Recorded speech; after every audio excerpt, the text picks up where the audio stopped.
नमस्कार दोस्तों, मेरा नाम है सुमित गोयल और मैं आपको पढ़ाने वाला हूँ एलिगेशन एंड मिक्सचर। साथियों, ये एलिगेशन एंड मिक्सचर का वीडियो नंबर 7 होगा। जिन मेरे दोस्तों ने अभी तक इसके पहले के वीडियो नहीं देखे हैं वो प्रीवियसली सारे के सारे वीडियो देख लें, उसके बाद इस वीडियो पे कंटिन्यू करें। साथियों, वीडियो नंबर 1 to 6 में जो आपको होमवर्क मिला था वो कुछ एक्सरसाइजेस थी और 153 क्वेश्चंस प्लस कुछ एक्सरसाइजेस। जो भी आपको पढ़ाया होपफुली आपको याद होगा। और 7 अभी तक आपको बेसिक पॉइंट बता दिए गए हैं, 7 नोट बता दिए गए हैं इस चैप्टर के लिए। जैसे जैसे काम आएंगे उनको वापस रिवाइज करते जाएंगे। चलिए बढ़ते हैं आज के पहले क्वेश्चन की तरफ। क्वेश्चन टाइप 5 में हम जा चुके हैं, क्वेश्चन नंबर 154। साथियों, वैसे तो ये एरिया मेंसुरेशन का भी क्वेश्चन है, उसी पर बेस्ड है, परंतु एलिगेशन मिक्सचर में भी हम ऐसे क्वेश्चन पढ़ते हैं। देखिए, दो तत्वों P और Q को उनके आयतन के आधार पर 4:7 के अनुपात में अथवा उनके भार के आधार पर 3:11 के अनुपात में मिलाकर एक मिश्रण तैयार किया जाता है। तो आयतन यानी साथियों वॉल्यूम है 4:7 और वेट है 3:11। थोड़ा सा समझिए कि वॉल्यूम और वेट में क्या फ़र्क होता है। समझिए कि अगर मैं ये पूरा अगर एक कप भरना चाहता हूँ तो इसकी कप की कैपेसिटी मुझे बताई गई है भाई 150 ml होता है। तो 150 ml साथियों ये पानी के लिए होता है। अगर मैं इसमें शहद भरूं तो 150 ml से ज़्यादा आ जाएगा, क्योंकि शहद का वजन ज़्यादा होता है। और अगर मान लो मैं इसमें रुई भरूं तो इसमें रुई 150 ग्राम नहीं आ पाएगी, क्योंकि रुई बहुत हल्की होती है। और यदि इसमें मैं सोना भरूं तो सोना बहुत भारी होता है, इसमें आराम से 1.5 से 2 किलो तक सोना आ सकता है। तो साथियों, इस तरह से दो अलग एलिमेंट की बात हो रही है। जो पहला एलिमेंट है P और जो दूसरा एलिमेंट है Q, उनका वॉल्यूम का अगर बात करूँ तो उनका वॉल्यूम होगा साथियों 4 और 7, यानी Q का वॉल्यूम ज़्यादा है। उनके वेट की बात करूँ तो Q का वेट भी ज़्यादा है। मुझे इन दोनों को मिलाकर के एक मिक्सचर तैयार करना है और समान आयतन रखने वाले P और Q का वेट मुझे बताना है। साथियों ध्यान रखें, एक बेसिक नॉलेज है और मेरे हिसाब से इस चैप्टर के कितने नोट पढ़ा दिए अभी देख के बता दूंगा आपको कितने नोट पढ़ा दिए हैं। मेरे हिसाब से मैंने आपको पहले इसके 8 नोट पढ़ाए हैं। जी 8 नोट मैंने आपको इसके पढ़ाए हैं। तो 9 नंबर नोट होगा ये, और ये स्टार नोट भी है। स्टार नोट मतलब आप समझते हैं कि हर चैप्टर में काम आता है। साथियों, जो पूछा जाता है ना उसे ऊपर रखते हैं, जो पूछा जाता है उसे ऊपर रखते हैं। और ये बात इससे पहले भी गणित में मैं करीब कम से कम 7 से 8 बार डिस्कस कर चुका हूँ। जिस भी चैप्टर में आप पढ़ते हैं, कोई भी क्वेश्चन करें, ये चीज़ हमेशा फॉलो होती है, जो पूछा जाता है उसे हमेशा ऊपर ही रखा जाता है। कैसे, मैं आपको एग्जांपल के माध्यम से बता देता हूँ कि जब मैंने आपको बेसिक पढ़ाया, और बेसिक पढ़ाते समय जब मैं विद्यार्थियों को बताता हूँ कि भैया 2/3 और 4/5 का अगर एलसीएम लेना हो तो बताएं एलसीएम किसका लेंगे, ऊपर वालों का एलसीएम लेंगे कि नीचे वालों का एलसीएम लेंगे। तो आप कहेंगे साहब ऊपर वालों का तो एलसीएम आएगा और नीचे वालों का एचसीएफ आएगा। तो जो पूछा जाएगा उसी को हमेशा ऊपर तो रखेंगे। एक बात, अगर एचसीएफ पूछा होता तो ऊपर वालों का एचसीएफ और नीचे वालों का एलसीएम ले लेता। दूसरी चीज़, हम जब कभी भी रेशियो डिस्ट्रीब्यूट करते हैं, सपोज मुझे ABC में 1:2:3 में पैसे बांटना है, तो मैं क्या करूँगा, A का हिस्सा होगा 1/6, B का हिस्सा होगा 2/6 और C का हिस्सा होगा 3/6। अब मुझे बताइए कि ABC कुछ भी बताते समय मैं 6 को तो नीचे फिक्स कर रहा हूँ कि 6 तो नीचे फिक्स आ जाएगा, परंतु A बताते समय मैंने A को ही क्यों ऊपर रखा, क्योंकि मुझे A बताना है। अगर A बताना है तो 1 को ऊपर रखूँगा, B बताना है तो 2 को ऊपर रखूँगा, C बताना है तो ऐसे ही मैं 3 को ऊपर रखूँगा। तो बहुत सिंप्लीफाई बात है कि जो पूछा जाता है उसे हमेशा ऊपर रखता है। तो देखें, मेरे से पूछा गया साथियों वेट, तो वेट को ऊपर रख देता हूँ 3:11 और बचा वॉल्यूम 4:7 नीचे रख देता हूँ। और बस दोस्तों मुझे इसे क्रॉस मल्टीप्लाई कर देना है, तो ये आंसर आएगा 21:44। क्या ये स्क्रीन पे आसानी से दिखाई दे रहा है 21:44? जी हाँ, बिल्कुल इजीली विजिबल है 21:44। वीडियो भी स्टार्ट हो चुका है, बिल्कुल सही चल रहा है वीडियो। 21:44 क्लियर है साथियों। ध्यान रखें, नोट नंबर 8 था, जो पूछा जाता है उसको हमेशा ऊपर रखते हैं। को पूरी मैथमेटिक्स के अंदर कुछ भी पूछा जाए उसे हमेशा ऊपर रखेंगे। मैंने आपको दोनों बेसिक एग्जांपल बता दिए, जो बेसिक्स में पढ़ाता हूँ एलसीएम एचसीएफ में वो। उसके बाद में हर चैप्टर में रेशो तो काम आता ही आता है, तो जो पूछा जाता है उसे हमेशा ऊपर ही रखते हैं। All clear. चलिए इसका देखिए सब क्वेश्चन है what is more heavier a KG of iron और अ केजी ऑफ कॉटन, क्या ज़्यादा भारी है 1 किलो लोहा या 1 किलो रुई। तो साथियों आप कहेंगे साहब कि दोनों बराबर हैं, बिल्कुल दोनों इक्वल हैं, बोथ आर इक्वल। लेकिन अगर मैं इसी क्वेश्चन को आयरन और कॉटन में किलो के हटा करके पाउंड में कर दूं तो साथियों ये दोनों इक्वल नहीं होंगे। ध्यान रखें ये आपके लिए चैलेंजिंग क्वेश्चन है, आप मुझे कमेंट बॉक्स के माध्यम से बताएंगे इसका सही आंसर क्या है, राइट। क्योंकि यहाँ पर दोनों बराबर नहीं होंगे, ये बात बिल्कुल पक्की है। अगर किलोग्राम है तो बराबर होंगे, पाउंड है तो बराबर नहीं होंगे। चलिए आप मुझे बताइएगा, ये आपका टास्क रहा। आगे चलते हैं नए क्वेश्चन की तरफ। बहुत बेहतरीन क्वेश्चन शुरू होने वाले हैं और ये मेरे को बड़े मज़ेदार, बड़े फेवरेट क्वेश्चन लगते हैं मेरे को। ये देखिए 4 बर्तनों में दूध और पानी का अनुपात कितना कितना है भैया, 53, 21, 32 और 74। साथियों पढ़ने का, फटाफट पढ़ने का तरीका यही होता है, 53, 21, 32 और 74। ये दूध हुआ और ये पानी हुआ। बिल्कुल आसान सा क्वेश्चन है। मेरे से पूछा जा रहा है कि अच्छा क्वेश्चन तो मेरे से बाद में पूछे जाएंगे, क्वेश्चन तो मैंने भी आपको दिखाए नहीं है 160 के, केवल ये दिया गया है। साथ ही क्वेश्चन आएगा कि किसमें दूध ज़्यादा है, किसमें पानी ज़्यादा है। तो कई बार विद्यार्थी जो बिल्कुल मैथ्स नहीं पढ़ते हैं, बिल्कुल न्यू कॉमर्स होते हैं, वो बोल देते हैं सर दूध यहाँ ज़्यादा है, पानी यहाँ कम है, क्योंकि उन्हें 7 और 1 दिख रहा है। साथियों कुछ कहा जाए या ना कहा जाए, हमेशा ये माना जाता है कि इनकी क्वांटिटी बाय डिफ़ॉल्ट हमें इक्वल लेनी है। क्लियर है। तो देखिए यहाँ 8, टोटल 3, टोटल 5 और टोटल 11। अब पहला तरीका तो है कि मैं इन सब का एलसीएम ले लूँ। अगर मैंने इन सब का एलसीएम लिया तो मैं बुरी तरह से फंसा, क्योंकि 3 × 5 × 8 × 11 कोई आपस में नहीं कट रहे हैं, तो मेरा एलसीएम बहुत लंबा चौड़ा आ जाएगा, 120, 1320 मेरा एलसीएम आ जाएगा, जो कि बाद में मेरे पे बहुत भारी पड़ेगा। तो मैं बिल्कुल ऐसा नहीं करूँगा। मैं क्या करता हूँ, मैं इनकी वैल्यू पॉइंट में निकाल देता हूँ, वैल्यू इन पॉइंट। बताइए 5/8 दूध हुआ तो दूध हुआ 0.625, 2/3 दूध हुआ तो 0.66 हुआ, 3/5 0.60 हुआ। साथियों फ्रैक्शन सारे मैं याद करा चुका हूँ बहुत अच्छे से आपको, उसी पर बेस्ड है। 7/11 हुआ 0.63। तो साथियों मैं केवल दूध की बात कर रहा हूँ कि अगर इन सबको एक कर दूँ तो दूध होगा 5/8, दूध होगा 2/3, दूध होगा 3/5, दूध होगा 7/11। और इसी हिसाब से खैर अब मुझे पानी निकालने की इसमें आवश्यकता नहीं है, जब मैं दूध निकाल चुका हूँ तो काफ़ी है। अब मेरे से पूछा जाए कि भैया ठीक है पानी बताओ, तो पानी बताने में क्या है, एक में से माइनस कर दो, और नहीं तो फ्रैक्शन तो अपने को याद है ही, 0.33, 2/5 40 होता है और 0.36। क्लियर है दोस्तों। अब देखिए इस पे पूछे जाने वाले जो क्वेश्चन आएंगे, वो पहला क्वेश्चन क्या आ सकता है कि भैया कौन से बर्तन में दूध का प्रतिशत मैक्सिमम है। क्लियर है, या दूध पानी के रेफरेंस में मैक्सिमम है। तो बताइए कहाँ पर मैक्सिमम है साहब, पहले दूसरे में, यहाँ पर दूध जो है वो मैक्सिमम है। All clear. ये भी पूछा जा सकता है कि दूध का जो परसेंटेज है वो मिनिमम कहाँ पर है, किसी की भी रेफरेंस में, टोटल के रेफरेंस में या फिर पानी के रेफरेंस में। तो देखिए सबसे कम कहाँ पर है, सबसे कम है तीसरे वाले बर्तन में, यहाँ दूध है मिनिमम। दोस्तों डीआई के फॉर्म में मैं आपको पढ़ा चुका हूँ, जहाँ पर एक चीज़ मैक्सिमम होती है दूसरी चीज़ ऑटोमेटिकली मिनिमम हो जाती है। अब अगर मेरे से पानी पूछा जाए ना पूछा जाए कोई फ़र्क नहीं पड़ता है, पानी का परसेंटेज वहाँ पर मैक्सिमम होगा जहाँ पर दूध मिनिमम होगा। देखिए दूध मिनिमम है थर्ड वाले में, तो पानी मैक्सिमम होगा थर्ड वाले में। आप वैसे भी चेक कर लीजिए, देखिए 40 सबसे ज़्यादा होता है। दूसरा, अब अगर मेरे से पूछा जाए कि पानी का प्रतिशत या पानी की मात्रा कहाँ सबसे कम है, तो जहाँ पर दूध सबसे ज़्यादा होगा वहाँ पानी ऑटोमेटिकली सबसे कम होगा। देख लीजिए 0.33। तो यहाँ पर पानी सबसे कम है, यहाँ पर पानी सबसे ज़्यादा है। जब कभी हमारे सामने ऐसा क्वेश्चन आए, फर्स्ट ऑफ ऑल जो आपने बात इसमें सीखी है आज, वैसे आपने नोट नंबर 9 सीखा है कि जो पूछा जाता है उसको हमेशा ऊपर रखता है। देखिए बात यहाँ पर भी लागू हो रही है, मुझे दूध देखना है तो 5/8, 3/3, 3/5, 7/11। पानी देखना तो 3/8, 1/3, 2/5 और 4/11। चूँकि हमने सारे के सारे फ्रैक्शंस 11-12 तक याद कर रखे हैं, इसलिए हमें इनकी वैल्यू कैलकुलेट करने में ज़्यादा समय नहीं लगेगा। All clear. चलिए क्वेश्चंस भी देख लेते हैं। हाँ, दूसरी चीज़ हमने यहाँ सीखी कि 53, 21, 32, 74, इनको ऐसे फटाफट पढ़ा जाता है। 53, 21, 32 और 74 मुझे हिंदी में ज़्यादा कंफर्टेबल लगता है। तो साथियों मैंने अभी भी आपको सारे के सारे क्वेश्चन सॉल्व कराए, जो यहाँ पर बोर्ड पे लिखे हैं आप देख सकते हैं।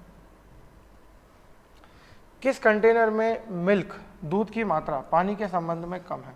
तो दोस्तों हमने देखा था ऐसा तीसरे बर्तन में हो रहा था, क्या मैं ठीक कह रहा हूँ? जी हाँ, तीसरे बर्तन में ऐसा हो रहा था। तो हमारा आंसर होगा थर्ड यूटेंसिल। कौन से बर्तन में दूध की मात्रा सबसे ज़्यादा है? तो साहब सेकंड यूटेंसिल यानी दूसरा बर्तन। कौन से बर्तन में पानी की मात्रा दूध के संबंध में कम है? तो साथियों पानी, दूध जब मुझे दूध मिनिमम चाहिए या फिर जब मुझे दूध मैक्सिमम चाहिए, दूध मैक्सिमम का मतलब पानी मिनिमम हो गया, तो इसका आंसर आ जाएगा सेकंड यूटेंसिल। और पानी की मात्रा अगर मैं मैक्सिमम चाहता हूँ तो दूध मिनिमम मुझे चाहिए, तो हो जाएगा थर्ड यूटेंसिल।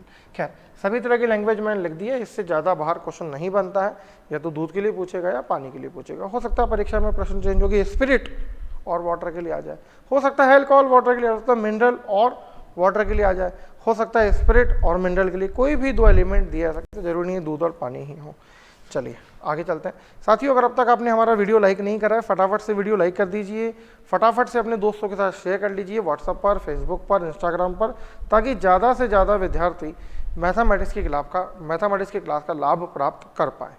क्लियर है दोस्तों? जिन्होंने अब तक हमारा चैनल सब्सक्राइब नहीं करा है, किस बात का वेट कर रहे हो? फटाफट से हमारा चैनल सब्सक्राइब करो ताकि आपको नए अपडेट्स मिलते जाए। साथियों होमवर्क जो मैं लगातार देता रहता हूँ, उसके लिए PDF का लिंक नीचे डिस्क्रिप्शन बॉक्स में है। व्हाट्सएप पे जुड़ना चाहते हो, टेलीग्राम पे जुड़ना चाहते हो, वो लिंक भी नीचे अवेलेबल है, पूरी डिटेल्स अवेलेबल है कैसे आप हमारे साथ जुड़ सकते हो। फटाफट से वीडियो को लाइक कर दीजिए। चलिए नया क्वेश्चन। बराबर धारिताओं के दो बर्तन हैं। पहले बर्तन में गंधक के अम्ल सल्फर एसिड और पानी का रेशो, सल्फर एसिड क्या कुछ भी हो, 32 है। दूसरे में साथियों रेशो 73 है। वो 7 ऊपर था 3 नीचे था, मैंने यहाँ लिख दिया है। दोनों को मिला दिया जाए तो इस मिश्रण में गंधक और पानी के अम्ल का क्या रेशो होगा? देखिएगा ये 32 और ये 73 मैंने यहाँ लिख दिया। विद्यार्थी गलती करता है, ये A फॉर एसिड और P फॉर पानी। देखिए वो क्या करता है, वो इसको जोड़ देता है 10, इसको जोड़ देता है 5 और आंसर निकाल देता है 2:1, जो कि गलत है। क्यों गलत है? देखिए मैंने आपको बताया प्रीवियस क्वेश्चन भी ऐसा माना जाता है कि बर्तनों की कैपेसिटी हमेशा इक्वल है, इक्वल क्वांटिटी के बर्तन हैं। अगर ना दिया हो तो, यहाँ तो बिल्कुल दिया हुआ है। तो देखिए अगर मैं मानूँ कि 3 लीटर एसिड और 2 लीटर पानी है तो ये 5 हुआ, 7 और 3 है तो ये 10 हुआ। अब मुझे बताइए बराबर कहाँ से हुआ भाई? एक में 5 लीटर एक में 10 लीटर, तो बराबर तो हुआ ही नहीं। बराबर तब होगा जब मैं इन दोनों का एलसीएम लूँगा। तो फटाफट से मैं इन दोनों का एलसीएम ले लेता हूँ। 5 और 10 का एलसीएम आएगा 10 और ये भी 10। तो मैंने माना पहले बर्तन में भी 10 है, दूसरे बर्तन में भी 10 है, तो ये 7 और 3 आ जाएगा 5, 1 यूनिट की वैल्यू 2 होगी तो ये आ जाएगा 6 और 4। तो साथियों आंसर आएगा 13:7। तो मेरा एग्जैक्ट आंसर होना चाहिए 13:7। आप जब इसके विकल्प देखेंगे तो 2:1 भी अवेलेबल होगा, ताकि भाई एग्जामिनर ये बात बहुत अच्छे से जानता है कि स्टूडेंट कहाँ कहाँ पर गलती कर सकता है या करता आता है। तो जो नव सीखिए बच्चे होते हैं, जो भी सीखना शुरू करते हैं ब्लूमिंग बर्ड्स, वो ऐसी गलती कर देते हैं। वो फटाफट से देखते हैं अरे यार इतना आसान क्वेश्चन है, अरे भाई यार थोड़ा सा पढ़ लेता ना टॉप करता। वो ऐसी बातें करते हैं एग्जाम हॉल से बाहर निकल करके, और पढ़ने वाले विद्यार्थियों को बेचारों को उनका मोरल डाउन कर देते हैं। जब रिजल्ट आता है ना तब पता पड़ता है कि बेटा तुम्हारे तो सारे के सारे आंसर गलत थे। जो तुम बड़ी डींग भर रहे थे कि मुझे सब आता है मुझे सब आता है, वो सब यहाँ पर फैसिलिटी हो जाता है, यहाँ सब फेल हो जाता है। क्लियर है साथियों? चलिए और आगे बढ़ते हैं। इसी लेवल का, इसी तरह का अच्छे स्टैंडर्ड का एक क्वेश्चन देखते हैं। देखें अब 3 कंटेनर है। 3 कंटेनर में क्या क्या है भैया? पहले कंटेनर में स्पिरिट और पानी का रेशो 41 है, दूसरे में 11:4 है और फिर 73 है। क्लियर? और तीनों मिश्रण को एक बड़े कंटेनर में मिला दिया जाता है। परिणामी मिश्रण में स्पिरिट और पानी का अनुपात बताएं। अब देखिए जो गलती प्रीवियस क्वेश्चन में हुई वो गलती तो स्टूडेंट कभी करता नहीं है, लेकिन नई गलती शुरू होती है। यहाँ लिखा है आयतन 2:3:4 है। क्या है आयतन? 2:3:4। इस बात पर कई बार विद्यार्थी गौर नहीं कर पाता है और इस बात को एवं ही रख करके भूल जाता है कि ठीक है, वो हमेशा क्वांटिटी इक्वल कर देता है। देखें प्रश्न हल करते हैं तो स्पिरिट और वाटर लिख देते हैं 41, 11:4 और 7:3। फटाफट से इनका टोटल कर लेते हैं तो 5, 15 और 10। 5, 15 और 10 का एलसीएम साथियों आएगा 30। तो 30 ये और 30 ये। साथियों 30, 30, 30 तो मैं इनको तब करता जबकि मुझे कहा होता कि इनकी क्वांटिटी इक्वल है, बराबर धारिता के बर्तन है।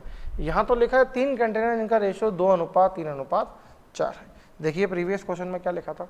बराबर धारिताओं के 2 बर्तन है, 2 वेसल्स हैव सेम कैपेसिटी। देखिए इस क्वेश्चन में क्या लिखा है? 3 कंटेनर जिनका आयतन 2:3:4 है। तो भैया अगर मैंने 30, 30, 30 रख दिया तो इनका आयतन तो 1:1 हो गया, बराबर हो गया। तो इनको 2, 3, 4 के रेशो में करने के लिए क्या करना, 2 से, फिर 3 से और फिर 4 से गुणा कर देना। लिखने की आवश्यकता नहीं है, 60, 90 या फिर 120, अपना काम इसी से चल जाएगा। देखिए 5 का मतलब है 30, यानी 1 का मतलब 6 हुआ, 6 दूनी 12, 12 एकम 12, 12 चौक 48, 15 दूनी 30, 30 2 तिया 6, 6 चौक 24, 11 छंग 66, 10 से भाग देंगे तो पूरा पूरा 12 बार जाएगा, 12 तिया 36 और 12 सत्ते 84। तो साथियों इनका फाइनल आउटपुट आ चुका है। यहाँ मैं क्या चाहूँ तो काट के 60, 90 और 120 लिख दूँ तो टोटल 270 हो जाएगा। परंतु मजे की बात है, मुझे इसकी ज़रूरत ही नहीं है, मुझे इन सबको जोड़ना है। 12, 24 और 72 जोड़, 12, 24 और 36 जोड़ेंगे तो 72 हो जाएगा, 8 और ये 198, 198 और 72 दोनों के दोनों 18 से कट जाएंगे साथियों, 18 से कट जाएंगे तो आंसर आ जाएगा 11:4, 11:4। क्लियर है? कोई भी विद्यार्थी खबरदार सावधान, कोई भी विद्यार्थी अपने मन से ट्रिक नहीं बनाएगा कि साहब अच्छा जो बीच वाला रेशो दे रखा होता है ना वही बस हमारा आंसर होता है। ऐसी कोई भी फर्जी ट्रिक ना बनाए, अपने मन से बिल्कुल ना बनाए, प्रॉपर मैथ्स पढ़े, ढंग से पढ़े। क्लियर है? सारे के सारे कंसेप्ट भी क्लियर करूंगा और एक एक क्वेश्चन की ट्रिक भी बताऊंगा। All clear? चलिए बढ़ जाए हम इसके आगे। मैं मानूँ ऐसा अब कोई भी विद्यार्थी इस तरह के क्वेश्चन में गलती नहीं करेगा, वेल एंड गुड। चलिए इसी लेवल का, इससे अच्छे लेवल का एक और क्वेश्चन देखते हैं और मैं चाहूँगा कि आप वीडियो पॉज करके इस क्वेश्चन को सॉल्व करें। और जानते ही हैं आप हैशटैग साथियों, हैशटैग मतलब फटाफट से वीडियो पॉज करना है, क्वेश्चन सॉल्व करना है, कमेंट बॉक्स के माध्यम से मुझे आंसर बताना है और फिर आकर रिज्यूम करके चेक करना है कि आपका आंसर सही है या नहीं है।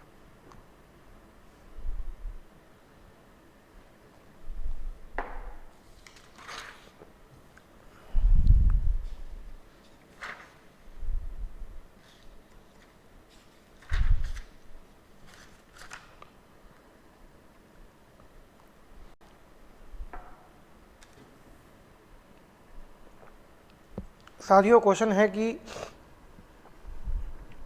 दूध से भरे हुए 3 बर्तनों की कैपेसिटी 3:2:1 है और तीनों बर्तनों में आपने फिर पानी मिला दिया। पानी मिलाए बाद में क्या होगा, जो रेशो हो गया वो हो गया 72, 41 और 41। तो सबसे पहले 72, 41 और 41 कॉपी कर देते हैं, ये लिख देते हैं दूध, ये लिख देते हैं पानी। ठीक बात है, 7, 5 और ये 5। साथियों अगर इनका एलसीएम लेंगे तो इनका एलसीएम 35 आएगा। भले ही कैपेसिटी 1, 2, 3 हो, 2, 3, 4 हो, 5, 7, 8 हो या किसी भी रेशो में हो, एलसीएम तो पहले लेना बनता है। अब मैं देखता हूँ कैपेसिटी है 3, 2, 1, तो इन्हें बांटने की मुझे जल्दी नहीं करनी है। 35x2, 35x1 और 35x3। अब क्या हो रहा है, अभी पूरे के पूरे बर्तन थोड़ी काम आ रहे हैं। पहले का तो 1/3 लिया, दूसरे का 1/2 लिया और तीसरे का 1/7 लिया, केवल इतना इतना ही पोर्शन लिया है। प्रीवियस क्वेश्चन में तो पूरा पूरा बर्तन ले लिया था। अब देखिए इसको अगर 1/3 करूँगा तो 3 से 3 कट जाएगा, इसको अगर 1/2 करूँगा तो 2 से 2 कट जाएगा और इसको अगर 1/7 करूँगा तो ये 7 से कट के आ जाएगा दोस्तों 5। अब मुझे इनको डिस्ट्रीब्यूट करना है, तो ये 5 का 5 है तो ये 4 और 1 होगा, ये 5, 7 हो जाएगा, 7 एकम 7, 7 चौक 28 हो जाएगा, ये 5 हो जाएगा तो 5 दूनी 10 और 5 25 हो जाएगा। इनको जोड़ देते हैं तो 18 हो जाएगा, इनको जोड़ देते हैं तो 57 हो जाएगा। रेशो निकाल देते हैं, 3 से कट रहा है साहब 19 बार और 6 बार, टोटल हो गया 25। टोटल मैंने क्यों कर, क्योंकि मैंने क्वेश्चन पढ़ लिया और मुझे पता है कि इस बार मुझे रेशो नहीं पूछ रहा है, मुझे पानी का प्रतिशत पूछ रहा है। अगर मुझे दूध और पानी का रेशो पूछा जाता तो मैं कह देता 19:6। अब देखिए पानी पूछा है तो पानी को ऊपर रखेंगे, सिखाया ना आपको आज मैंने नोट नंबर 8। तो पानी है 6, कितने में से, 25 में से, 6/25 × 100। मैं जानता हूँ 1/25 4 होता है, तो 6 चौक 24%। साथियों फ्रैक्शन याद करने का बड़ा फ़ायदा होता है, क्योंकि अगर 1/4 का मतलब 25 होता है तो 1/25 का मतलब अपने आप 4 हो जाएगा। क्लियर है? तो देखिए एक बार वापस इन सारे क्वेश्चन को देखते हैं दूध और पानी वालों को, कि स्टूडेंट कहाँ कहाँ गलती करता है। सर्वप्रथम तो यहाँ पर जज नहीं कर पाता है, ध्यान रखें बाय डिफ़ॉल्ट मान के चलना है कि धारिता बराबर है, अगर नहीं लिखा हो तो। All clear? अब देखिए ये सिंगल स्टेप क्वेश्चन था कि भैया ठीक है 2 बर्तन है, धारिता बराबर है, दोनों को मिक्स कर दो, हमने मिक्स कर दिया। अगले क्वेश्चन में क्या हुआ, इनकी धारिता, इनकी कैपेसिटी, इनका वॉल्यूम बराबर नहीं था। हमें क्या करना पड़ा, एलसीएम तो लेना ही है, फिर 2, 3, 4 से गुना करना पड़ा अकॉर्डिंग टू द क्वेश्चन, लेकिन पूरा कंटेनर काम लिया गया है।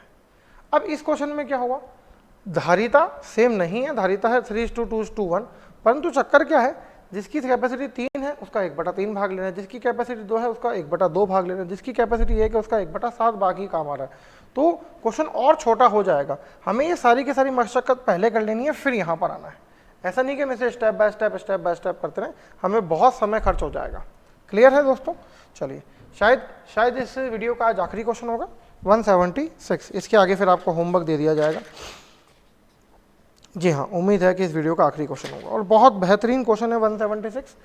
और इस तरह के क्वेश्चन सभी एग्जाम में आ चुके हैं, सभी एग्जाम में ये क्वेश्चन नंबर 176 है। पटवारी, एसएससी, बैंक, ऐसा कोई एग्जाम नहीं जिसमें ये क्वेश्चन नहीं पूछा हो। और आप देखेंगे शीट में एक क्वेश्चन होगा, क्वेश्चन नंबर 174। ये ध्यान रखिए, एग्जाम में रिपीट होता है क्वेश्चन नंबर 174।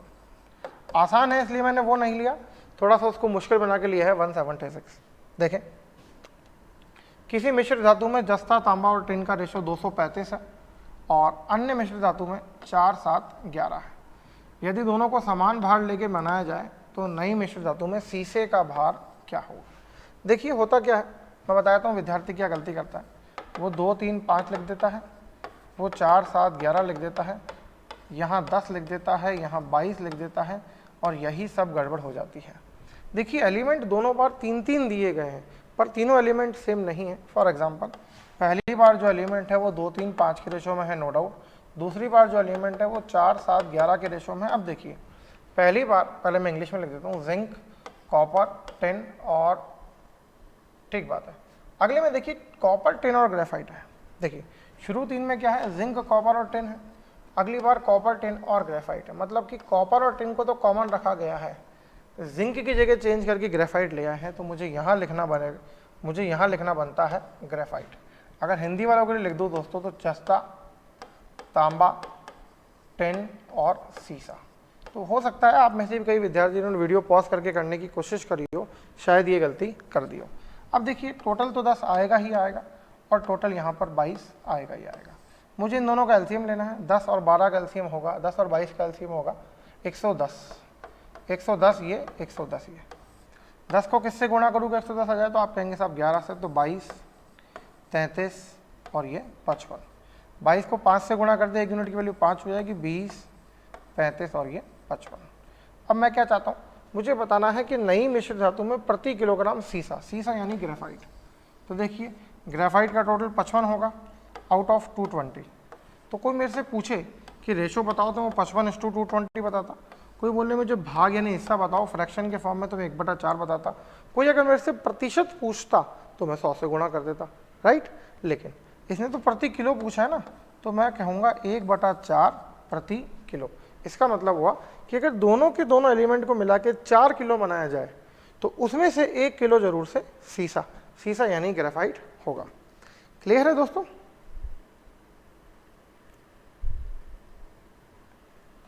उम्मीद करता हूं कि आपको सब कुछ अच्छे से समझ में आया होगा। अगर आपको सब कुछ ठीक लग रहा है, सब कुछ प्रॉपर समझ में आ रहा है, फटाफट से वीडियो को लाइक कर दीजिए, ज़्यादा से ज़्यादा शेयर कीजिए, चैनल को सब्सक्राइब कीजिए और अपने दोस्तों को भी बताइए कि वो ऐसा करें।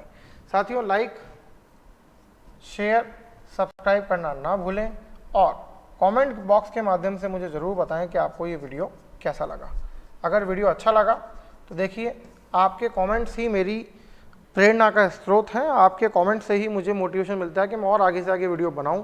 नहीं तो फिर मुझे भी तो बोरियत हो सकती है कि यार मैं किसके लिए बनाऊं, ये तो मुझे बताता ही नहीं है मैं कैसा पढ़ा रहा हूँ। या तो मुझे कह दो भाई खराब पढ़ा रहा हूँ तो मैं नहीं पढ़ाऊँगा, या मुझे बताओ मैं अच्छा पढ़ा रहा हूँ तो मैं और अच्छा पढ़ाऊँगा। क्लियर है? चलिए, जो भी लोग हमारे से व्हाट्सएप पे जुड़ना चाहते हैं, जो भी लोग टेलीग्राम पे जुड़ना चाहते हैं, जिनको भी PDF डाउनलोड करनी है और होमवर्क करना है, वो सब का सब डिस्क्रिप्शन मैंने दे रखा है इस वीडियो के नीचे, डिस्क्रिप्शन बॉक्स में आप जाकर देख सकते हैं। अब बात आती है होमवर्क की। साथियों 153 तक तो पहले ही कर चुके थे, 154 से करने हैं 179 तक के सभी क्वेश्चन। ये रहा आपका होमवर्क। क्लियर है? इसी के साथ मैं आपसे विदा लेता हूँ, आपके उज्जवल भविष्य की कामना करता हूँ और जय हिंद, जय भारत।